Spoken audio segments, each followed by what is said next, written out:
इस वीडियो में हम ट्रेडिंग के कुछ ऐसे राज जानने की कोशिश करेंगे जिससे आपको एक रियलिटी पता चलेगी। स्टॉक मार्केट में ऐसी बहुत सारी बातें हैं जिसके बारे में ज़्यादातर बात नहीं होती है। इसके बारे में हम डिस्कशंस करेंगे। अगर आपको मेरा कंटेंट पसंद आ रहा है तो इस वीडियो को एक लाइक कर सकते हो। जो सबसे पहली बात है वो है कि प्रॉफिट से ज़्यादा लॉस को मैनेज करना इंपॉर्टेंट है। मार्केट में हर कोई प्रॉफिट कमाने के लिए ही आता है, पर जब उसे छोटे छोटे प्रॉफिट्स होते हैं तो वो उसमें ही फंसा रह जाता है। पर अगर एक बड़ा लॉस हो जाता है तो उसका अच्छा खासा कैपिटल उड़ जाता है।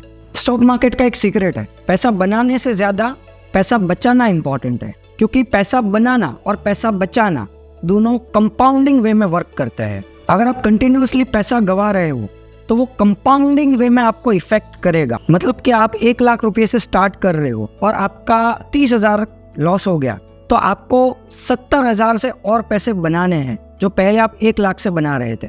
वैसे ही अगर आप 1 लाख रुपये से 1,30,000 का प्रॉफिट करते हो तो अगली बार जब आप ट्रेड करोगे तो आपके पास 1,30,000 होगा जिसे आप ट्रेड कर पाओगे। तो यहाँ पे कितना प्रॉफिट आ रहा है उससे ज़्यादा इंपॉर्टेंट है कि आप कितना कम लॉस कर रहे हो। दूसरी बात, मार्केट का एक सीक्रेट है कि आप अपने ट्रेड्स को किस तरीके से होल्ड करते हो। स्टॉक मार्केट में प्रॉफिटेबल ट्रेड्स हो या लॉस मेकिंग ट्रेड्स हो, उन दोनों को आप किस तरीके से होल्ड करते हो ये इंपॉर्टेंट है। जब कोई ट्रेडर बैक टेस्टिंग करता है और पुराने चार्ट्स देखता है, पुराने डेटा देखता है, तो उसे लगता है कि 1GEM3 का रिस्क रिवॉर्ड है, ये तो अचीव करना आसान है क्योंकि उसके सामने ऐसे ही एग्जाम्पल्स आते हैं, ऐसे ही चार्ट्स दिखते हैं। उसे लगता है ये तो आसान है, पर जब वो एक्चुअली ट्रेड में होता है तो इतना आसान नहीं है, क्योंकि जब मार्केट अप डाउन होता है तो हर सेकंड उसके अंदर एक इमोशन रहता है कि ये कहीं ना कहीं प्रॉफिट छूट ना जाए, ये स्टॉक्स नीचे ना आ जाए।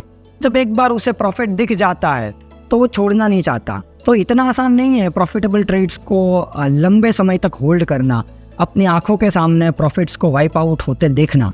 और सेम ये चीज़ लॉस मेकिंग ट्रेड्स में भी होती है कि एक बार कोई स्टॉक में लॉस होता है तो वो चाहता है कि ये लॉस रिकवर हो जाए और उसका पैसा बच जाए, पर स्टॉक नीचे ही जाता रहता है और वो स्टॉप लॉस को नीचे करता रहता है और बड़ा लॉस कन्वर्ट हो जाता है।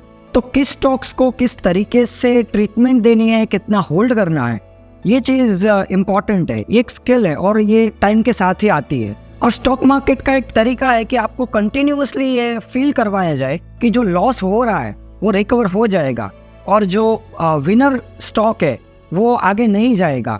Number 3, shortest time frames are the toughest ones. जो छोटी टाइम फ्रेम्स होती है उसको समझना मुश्किल है, वो टफ होती है। जैसे आप 1 मिनट की टाइम फ्रेम हो गई, 5 मिनट्स की हो गई या 15 मिनट्स की। छोटी टाइम फ्रेम्स को देख के लगता तो है कि ये आसान है, हम इसे ट्रेड कर पाएंगे, क्योंकि जब 15 मिनट्स की एक कैंडल बनती है, जब सामने देखते तो हमें लगता है कि ये ट्रेड तो फटाफट कंप्लीट हो जाएगा, हमें कल उसे होल्ड नहीं करना पड़ेगा, हम एंट्री ले लेंगे और प्रॉफिट में एग्जिट कर देंगे। पर ये जितना लगता है उतना आसान नहीं है, क्योंकि जो छोटी टाइम फ्रेम्स होती है वो ज़्यादा वॉलेटाइल होती है और उसमें मिलियंस ऑफ पैटर्न्स होती है और सबको अगर आप मास्टर करने जाओ तो बहुत टाइम लगता है। जैसे जैसे टाइम फ्रेम बढ़ती है उसमें पैटर्न्स कम हो जाती है और मार्केट की जो वाइल्डनेस है वो भी कम हो जाती है। अगर आपके पास छोटी टाइम फ्रेम्स में कोई सेटअप हो जो स्पेसिफिक हो तो आप उसमें वर्क कर सकते हैं, पर आप स्क्रैच से अगर कोई सिस्टम बनाना चाहते हैं तो आप ये मान के चलिए कि इसमें टाइम लगने वाला है। और नंबर 4, अंडर ट्रेडिंग कभी भी प्रॉब्लम नहीं है। ट्रेडिंग में ओवर ट्रेडिंग एक प्रॉब्लम हो सकती है। ज़रूरत से ज़्यादा अगर आप ट्रेड कर रहे हो तो ये एक मेजर प्रॉब्लम हो सकती है, आपका कैलकुलेशन बिगाड़ देती है। पर अंडर ट्रेडिंग कभी भी प्रॉब्लम नहीं होती है। मैं आपको एक रफ आइडिया दे देता हूँ। अगर आप इंट्राडे ट्रेडिंग कर रहे हो, छोटे टाइम फ्रेम्स में काम कर रहे हो, तो आइडियली दिन का 1 ट्रेड इनफ होता है। अगर आप स्विंग ट्रेडिंग कर रहे हो तो महीने के 3-4 ट्रेड इनफ है। और अगर आप इन्वेस्टमेंट्स कर रहे हो तो साल के 2-3 ट्रेड इनफ है। तो उसके ऊपर आप और ज़्यादा ट्रेड लेते हो तो उसे ओवर ट्रेडिंग कह सकते हैं। स्टॉक मार्केट में 99.99% टाइम आपको सिर्फ बैठना होता है, मार्केट को देखना होता है।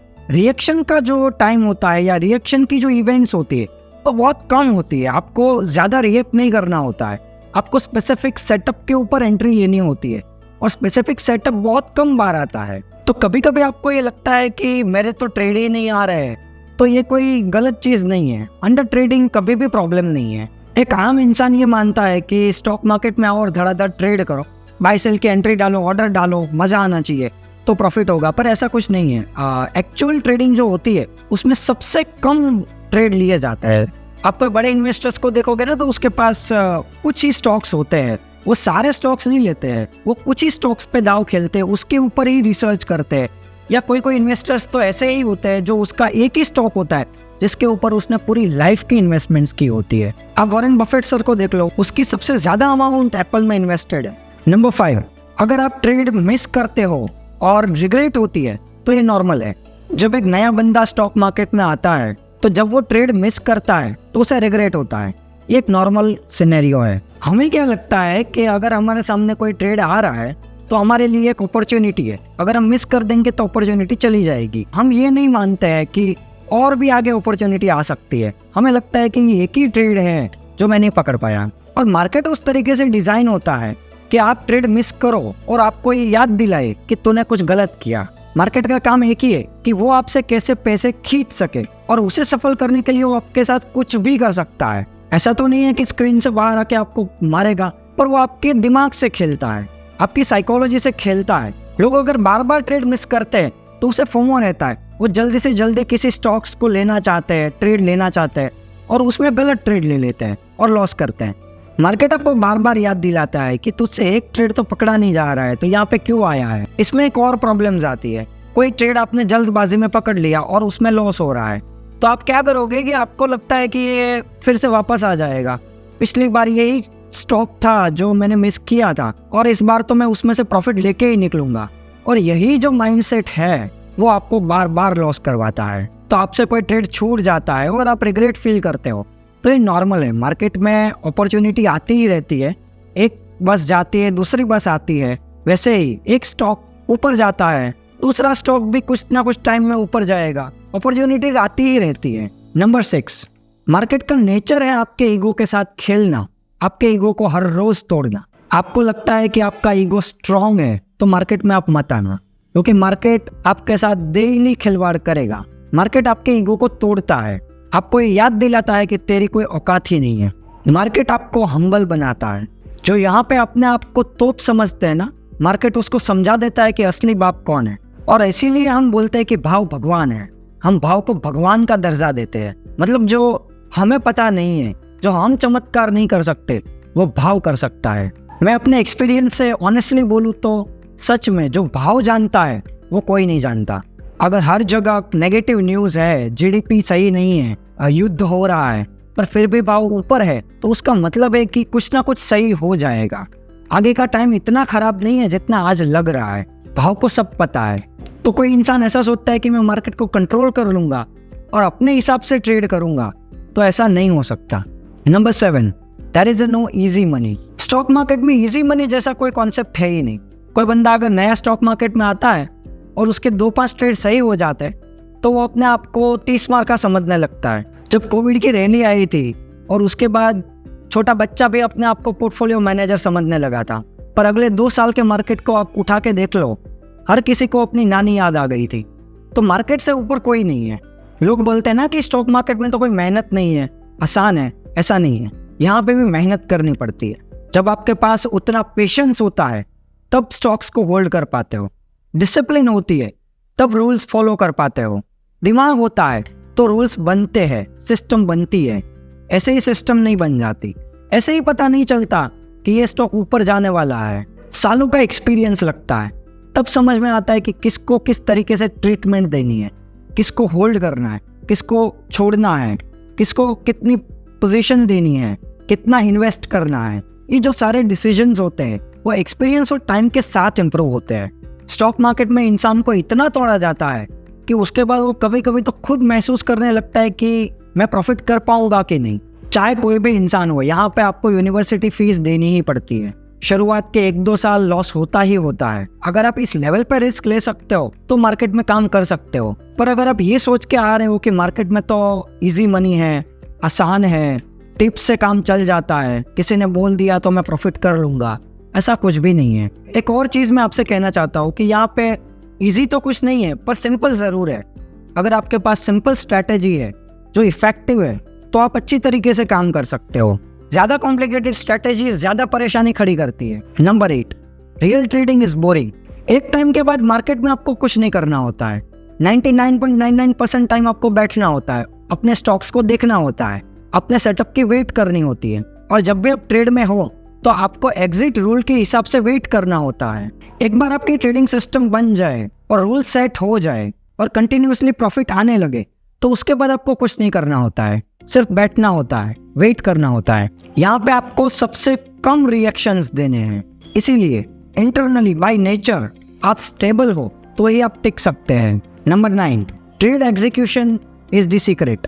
नॉलेज और एक्सपीरियंस कोई काम का नहीं है अगर आप ठीक से एग्जीक्यूट नहीं कर सकते। बैक टेस्टिंग में जब आप देखते हो ना तो आपको कुछ और नंबर्स दिखते हैं, मतलब आसान दिखता है, पर एक्चुअली जब एग्जीक्यूट करते हो तो और सिनेरियो रहता है। इसीलिए अगर आपने पेपर ट्रेडिंग किया होगा तो आसान होगा, आपने आसानी से पैसा डबल किया होगा, पर रियल ट्रेडिंग में इमोशंस आते हैं। जब रियल पैसे फंसे रहते हैं तब एक्चुअल टेस्ट होता है। और जब आप ट्रेड के अंदर होते हो तो आपको डिसीजंस वर्स कंडीशन में लेने होते हैं। अगर स्टॉक नीचे जा रहा है तो आपके माइंड में 2 सिचुएशन होती है। आप ये सोचते हो कि ये रिकवर कर जाएगा, और आप ये भी सोचते हो कि अगर ये लॉस बड़ा हो गया तो मेरा कैपिटल उड़ सकता है, तो आप क्या डिसीजंस लोगे। और सेम एज अगर स्टॉक प्रॉफिट में ऊपर जा रहा है तो आप सोचोगे कि ये अगर नीचे आ गया तो मेरा प्रॉफिट वाइप आउट हो जाएगा, और आपके सामने बेहतर सेटअप आ गया तो आप सोचते हो कि मैं इसमें ज़्यादा क्वांटिटी डालूं, पर आपको डर भी है कि ज़्यादा क्वांटिटी मतलब ज़्यादा रिस्क। तो आप किस तरीके से रिस्क को मैनेज करते हैं, ये भी इंपॉर्टेंट स्किल है। It's all about execution. आप क्या नॉलेज रखते हो, आपके पास क्या इन्फॉर्मेशन है, आप 4 लोगों को क्या सुनाते हो। इससे ज़्यादा ज़रूरी है कि आप लैपटॉप के सामने बैठ के किस तरीके से सारी चीज़ों को मैनेज करते हो। एंड इस वीडियो का लास्ट पॉइंट, नंबर 10, आपको कंफर्टेबल लेवल्स कभी नहीं मिलेंगे।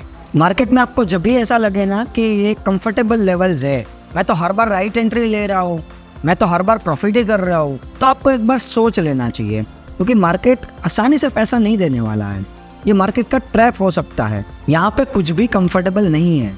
जब देश की हालत खराब होती है, जीडीपी के नंबर्स खराब आते हैं, वर्ल्ड में युद्ध हो रहा होता है, तभी मार्केट अपने आप को ऊपर टांग के खड़ा कर देता है। और जब सारी जगह खुशहाली होती है तब मार्केट नीचे आ जाता है। उसका क्या मतलब है, ये मार्केट आपको कंफर्टेबल लेवल नहीं देना चाहता। अगर आपको वहां पे ही स्टॉक्स लेना है जब सब कुछ सही हो जाए, तो भाव भी क्लैरिटी के ही मिलेंगे। जब स्टॉक नीचे से घूमता है तो एक आम इंसान सोचता है कि ये नीचे आ जाए तो मैं लूंगा, पर स्टॉक नीचे नहीं आता है। जब स्टॉक यहाँ से थोड़ा ऊपर जाता है तो भी ये सोचता है कि और नीचे आ जाए तो लूंगा, पर ये फिर भी नहीं आता। जब स्टॉक डबल हो जाता है तो उसे लगता है कि मैं तो छूट गया, और वो एंट्री करता है और स्टॉक नीचे आ जाता है। इसका मतलब है भाव आपको कभी भी कंफर्टेबल लेवल्स पे नहीं मिलेंगे। जो बंदा अनसर्टेनिटी के टाइम पे इन्वेस्ट करता है वही पैसा कमाता है। जब हर जगह नेगेटिविटी है और मार्केट ऊपर जा रहा है तो भाव इंडिकेट कर रहा है कि मुझे ऊपर जाने में ही इंटरेस्ट है, आगे का जो टाइम है वो मार्केट के लिए अच्छा है। पर हर बंदा इस सिचुएशन पे ट्रस्ट नहीं कर सकता। जिसने इस तरीके से मार्केट को देखा है, मार्केट के नेचर को जानता है, वही ट्रस्ट कर पाता है। जो नए नए स्टॉक मार्केट में आते हैं ना, उसके साथ एक और प्रॉब्लम्स होती है कि अगर उसे 2-3 स्टॉक्स अच्छे मिल गए तो उसके माइंड में एक बिलीफ हो जाती है कि वो कैसे भी करके प्रॉफिट ही करेंगे। तो क्या होता है कि एक स्टॉक अच्छा मिल गया पर उसके बाद जो 7-8 स्टॉक मिलते हैं वो खराब मिलते हैं, तो उसका ओवरऑल लॉस हो जाता है। ऐसे कई सारी बातें हैं जो मार्केट के आप राज कह सकते हो, जिसके बारे में बहुत लोग बात नहीं करते हैं। आप मार्केट को जितना समझो उतना कम है। एक बार आप मार्केट के नेचर को समझ जाते हो तो मार्केट आपका दोस्त बन जाता है। उसके बाद वो आपको गाइड करता है, वो आपको सामने से बताएगा कि ये स्टॉक ऊपर जाने वाला है नहीं।